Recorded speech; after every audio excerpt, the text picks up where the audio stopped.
We've been farming for about 120 years, 130 years, something like that, 5th generation. My great-grandmother was milking till she was 93.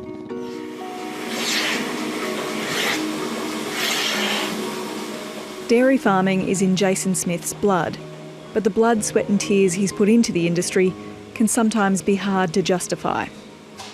There's been times where I haven't wanted to get up in the morning.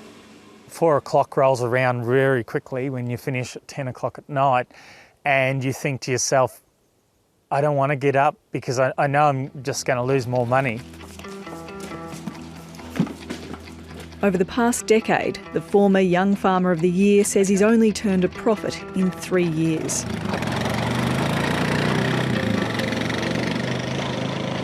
Sure, there's good times, and there is, and they're great, and they're fantastic, but the tough times are bloody tough.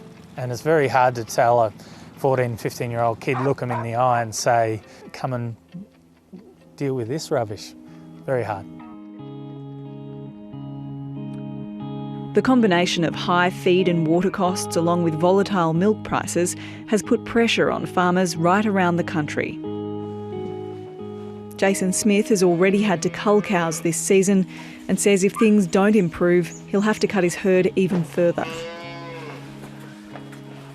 When a bill must be paid, sometimes you have to close your eyes and put some animals on the truck. And every farmer's had to do it, I'm sure, and it's heartbreaking. It really is.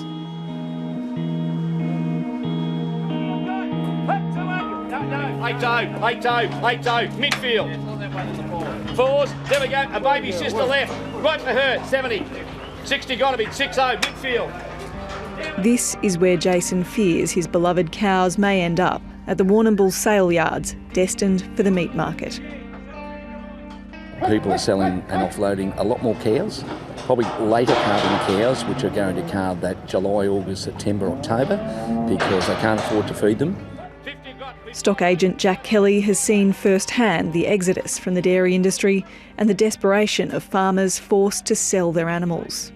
You know, I was born on a small dairy farm and raised and, you know, still in your genetics and everything else. It's just there, but it is hard.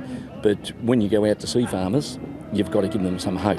It only means, you know, it's 4 letters. Stop. I'm going to get upset. Sorry. 160 got, a bit 6-0, 160, takes that one, Michael. This exodus from the industry has been seen right across the country. In 1980, there were 22,000 dairy farms in Australia. Now there are fewer than 6,000. Australia's share of the global dairy trade's fallen from 16% in the 90s to just 6% last year. And the country's milk production is forecast to fall up to 9% this year. That drop in milk production is already having an impact on the lives and livelihoods of regional Australians. Last month, dairy giant Fonterra announced it was closing its factory at Dennington in southwest Victoria, largely because of a lack of milk to process. Damien Noonan is one of 100 workers who'll lose their jobs in November. My grandfather worked back there in the 40s, and then his son, which was my dad, worked there, and my mum worked there, and then my brother, and it's just been our tradition, and it's an end of an era. That's pretty sad. At 52, he's worried about his future job prospects, but also the impact of the closure on the town. Sort of could turn the town into a bit of a ghost town now, because it was sort of the lifeblood of the town, has been for a long time.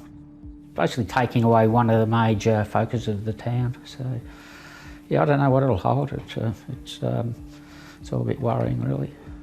In a statement, Fonterra told 7:30 it examined all viable options for the site, including sale. But with no genuine interest, the most responsible option was to close.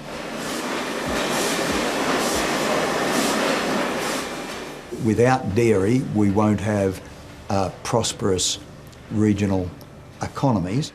So it's 40,000 direct jobs, it's 100,000 indirect jobs. Former Victorian Premier John Brumby is the man tasked with trying to come up with a plan to save the dairy industry. He's been talking with farmers around the country. There's no silver bullet, there's no magic bullet that's suddenly going to fix this industry. And it's going to take a carefully put together plan to take the industry forward. But, you know, the alternative is not worth contemplating. But his appointment hasn't been welcomed by everyone. I don't think he's the right man for the job. I hope he surprises me. Lindy Morris works for farming charity Aussie Helpers and says many in the dairy industry are also apprehensive about the dairy plan because it's part funded by Dairy Australia. The research and marketing body has been in hot water recently after paying $300,000 in bonuses to its outgoing managing director and installing a $10,000 coffee machine at its inner Melbourne headquarters, while farmers face unprecedented pressure to stay afloat. I think we've been let down by our peak bodies. I think they're, to some extent, been asleep at the wheel while this has gone on. Every month you have to pay a levy, you have no choice. If they'd have gone out and visited 50% of the farms that pay their bills, I think they would have had a very different picture of what was going on the ground. In a statement, Dairy Australia said it had been very active and responded to the crisis with significant new services for farmers, including on-farm support. Jason Smith has a more open mind about the dairy plan because he knows something has to change for the industry to survive.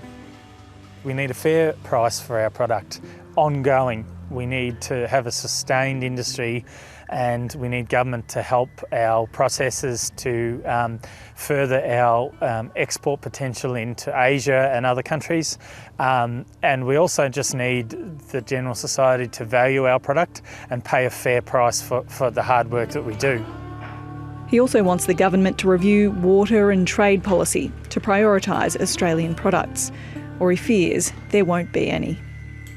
If you look at the figures of the families lost to our industry in probably last 18 months and the coming 12 months, you would never seen an exodus of dairy farmers like it, ever.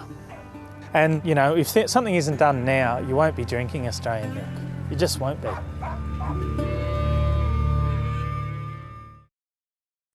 Hi, I'm Lee Sales. Thanks for watching this story. If you'd like to watch more of 730's stories, they are on the left of your screen.